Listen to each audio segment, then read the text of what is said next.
Hi, everyone, and welcome back to part 2 of our interview on social media with the Director of Marketing and Communications for the Green City Market in Chicago, Laura Watkins. In this segment of the interview, Laura talks about some of the struggles that she faces as a small company and as a social media strategist for a farmer's market. And we also talk about some of the upcoming and current projects that she's working on. Well, let's talk a little bit about the concerns that you have using social media. It's a really a different form of technology for a big tradition. Farmers markets are, they're not something that you think about when you think social technology. Right. Talk to me about your worries.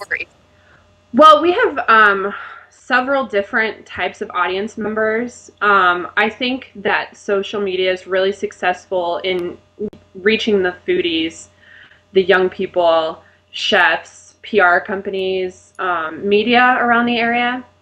I worry about two different types of audience member. First of all, our older audience.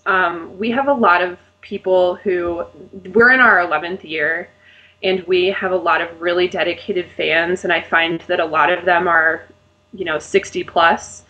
I think that social media is becoming more popular with, say, the 40 to 60 age range, which it wasn't before, and I think that's really awesome. But I think that there are a lot of people that are, in their 60s, 70s, 80s, and they're simply not interested in using social media. And I don't want to ever turn all of my attention to social media because that's what I'm used to, and forget other ways to market to that age group. So that's something that I have to be really conscientious of and think about when coming up with marketing initiatives. So that's an interesting problem I've had. Secondly, we have our chefs that we promote and try and get to hook up with our farmers, and they're very knowledgeable about social media and very interested in using that. But then we have our farmers and producers, and some of our baked good producers and a few of our fruit farmers are really into social media. Some of them have Facebook pages, but we have about 60 vendors this year, and I would say maybe 10 use Twitter or Facebook. And I think that's a really useful tool for them that maybe they're not aware of, or maybe they're shy, or they think it's dumb.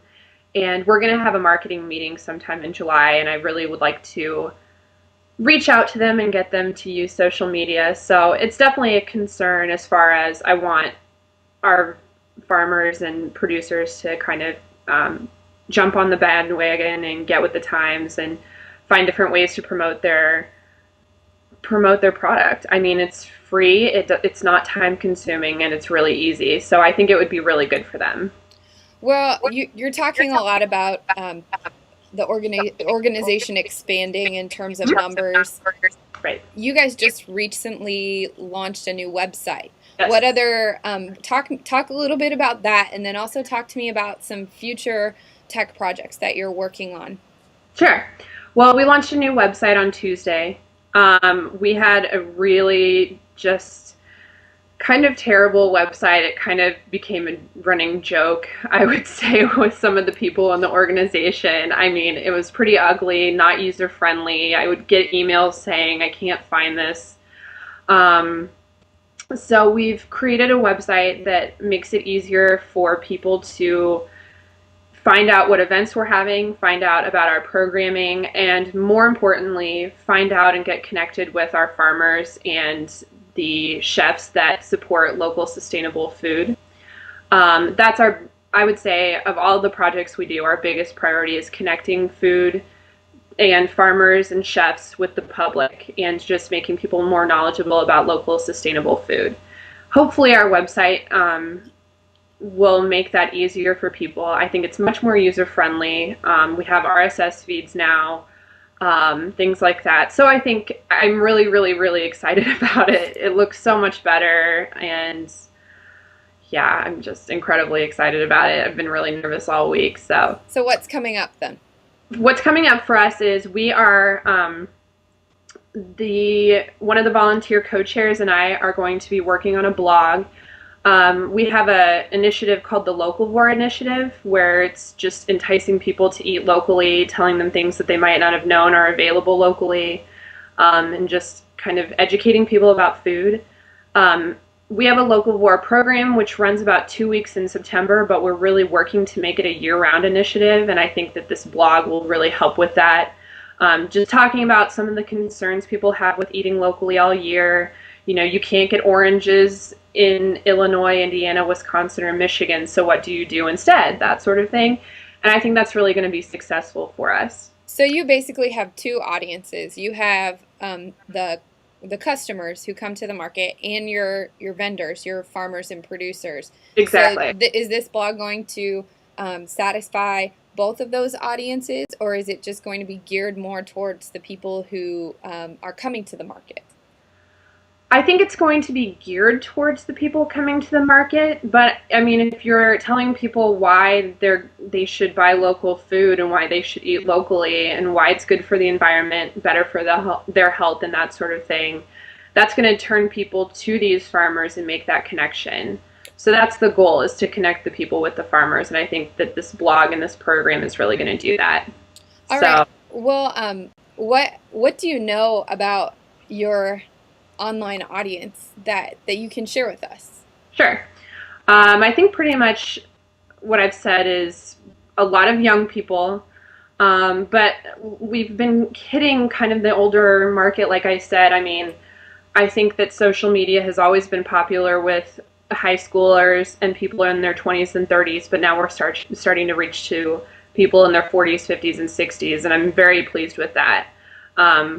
We are also trying to become more diverse as far as income level, race, that sort of thing.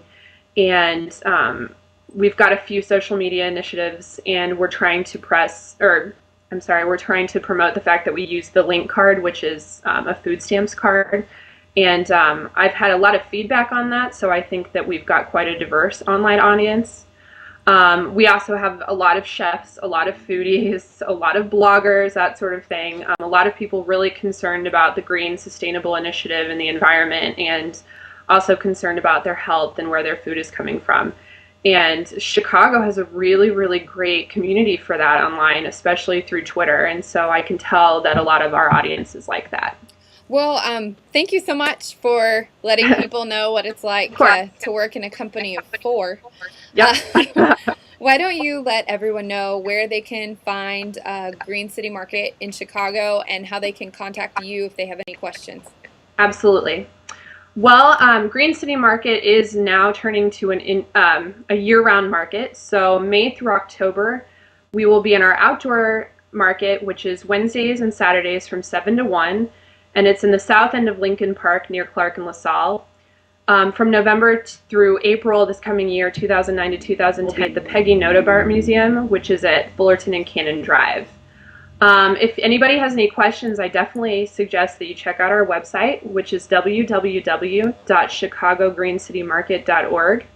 You can also stop by the market at any time. I'm at every single market from 7 to 1 at the market information table, and I'd be really happy to talk to you about the market and hear any comments or feedback you have. And on Twitter, you are at Green City Market, correct?